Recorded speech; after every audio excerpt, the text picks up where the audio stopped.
So with that, I'll take your questions.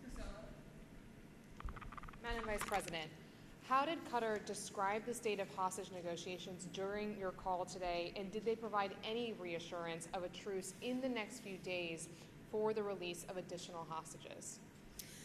So I'm not going to reveal the details of the conversation, but I did speak with the Emir, and the work and their commitment to this work is ongoing, as is ours, and our work is ongoing to support some ability to reopen the pause and to have a deal going forward where there will be a pause so that we can get hostages out and get aid in. Thank you for doing this. Of course. You laid out your conversations with regional leaders. You laid out the expectations that you put forward.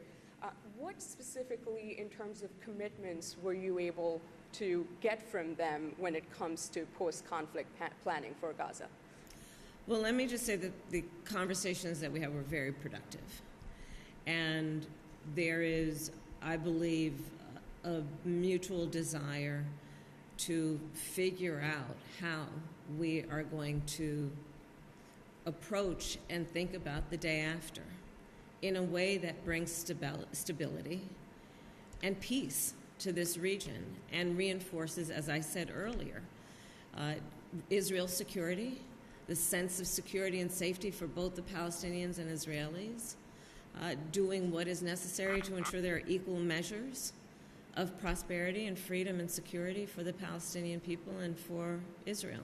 To that point, Israel has suggested building a buffer in Gaza, and they've been having some conversations about that today and for the past few days. What is the U.S. position on it? And one more, if I may. You mentioned, sort of bolstering the Palestinian Authority so that they can, rule both Gaza and the West Bank. What, according to you, should happen to get the Palestinian Authority to that point where they can govern both Gaza and the West Bank? Well, as I said, we have to revitalize the Palestinian Authority, which means giving the support that is necessary for good governance, understanding that on the issues that must be resolved as we think of a plan for the day after, it is about good governance, which will bring transparency and accountability to the people of Gaza and the West Bank.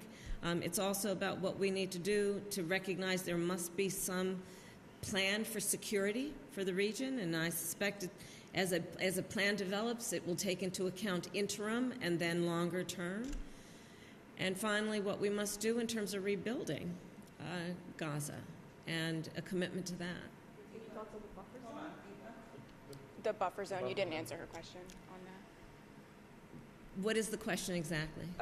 Israel has been suggesting creating a buffer zone in Gaza, Madam Vice President. What is the U.S. view on that? We have not weighed in on that. Thanks, Madam Vice President. I wanted to ask, what evidence do you have that Israel won't just be receptive to the conversations and the asks the U.S. has made in terms of protecting civilian life, minimizing harm to civilian life in Gaza, not just receptive to those asks, but actually following through and really acting on them? Do you have any evidence that Israel will listen?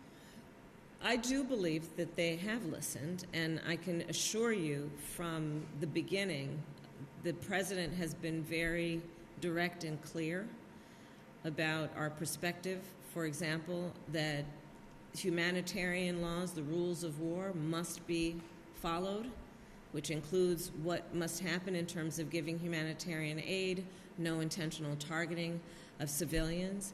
And we have been very clear also that, one, Israel has a right to defend itself, but we also must take into account that far too many Palestinian civilians, innocent people, have been killed, and Israel must do more to protect innocent civilians. To that point, in the first day after this temporary truce had ended, Israel killed 200 Palestinians, according to the Gaza Health Ministry. Is that minimizing harm to civilian life? Is that acceptable? I don't have the details to tell you exactly who was killed, but I will say this. We have been very clear about where we stand on this, which is innocent civilian lives should not be intentionally targeted, and that Israel must do more to protect innocent life in Gaza and innocent civilians in Gaza. And we've been very clear about that, and we continue to make that point, not only privately but publicly as well, as you see. Israel and the president